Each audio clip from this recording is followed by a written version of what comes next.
Hello guys, I'm back with another video, and the question that we are going to discuss about today is what is capacitation.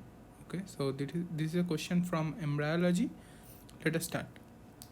First, coming to the definition of what is capacitation. So we can define it as it is the conversion of immature spermatozoa to a mature or developed spermatozoa. Okay. Now, what are the events that are taking place in this process of capacitation? Let us look at them. Four main events are there. The one is removal of acrosomal cap. That in the structure of sperm, the acrosomal cap is present. The second is alteration of glycoprotein coat over head of sperm. Right, this glycoprotein coat removal is important for increasing the activity or exposing receptor. Third is removal of seminal protein from the sperm head. And the fourth point is unmasking. This alteration or removal results in unmasking of the sperm glycosyl transferase. Okay, we will know what is the significance of this glycosyl transferase in this lecture itself. Now coming to the significance. So sperm glycosyl transferase, right? This glycosyl transferase actually interacts with the ZP3 receptors that are present on the zona pellucida, which covers the oocyte or egg or ovum. Okay, the sperm glycosyl transferase react with this ZP3 receptor, and this helps in sperm binding and penetration. Also, this initiates the acrosomal reaction, right? In acrosomal reaction, the acrosomal enzymes are released, which actually help in the penetration process. Okay, now capacitation. So therefore we can conclude that capacitation makes the sperm capable of fertilizing an egg.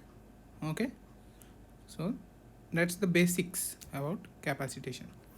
Now coming to the next part, which is what are the sites of capacitation. Okay, so capacitation basically occurs in the female reproductive tract, in the uterus, and in the fallopian tube.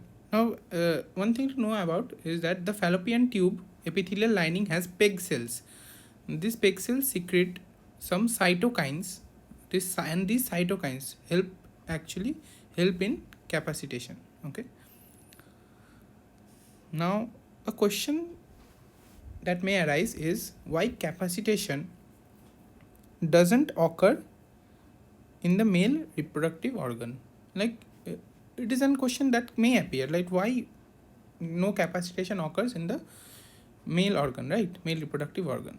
This is because the ductus epididymis, which is a part of epididymis in the males, has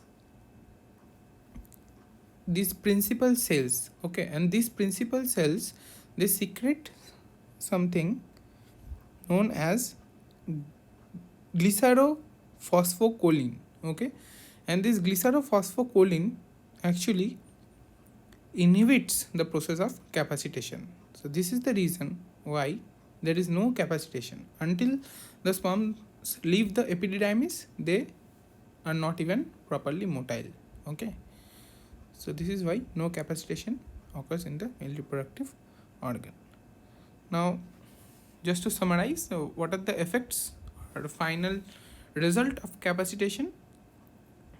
One of them is increase in the sperm motility.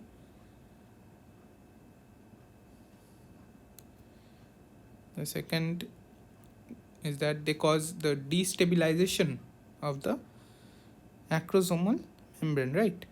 Destabilization of acrosomal membrane or cap, and therefore this acrosomal enzymes which are hydrolytic are released, and that helps in penetration. The third part is obviously this increases the penetration, okay, and also the binding chance. Thank you for watching. I hope you guys like the video. So if you find this useful, do subscribe to my channel, like and share this video. See you in the next video.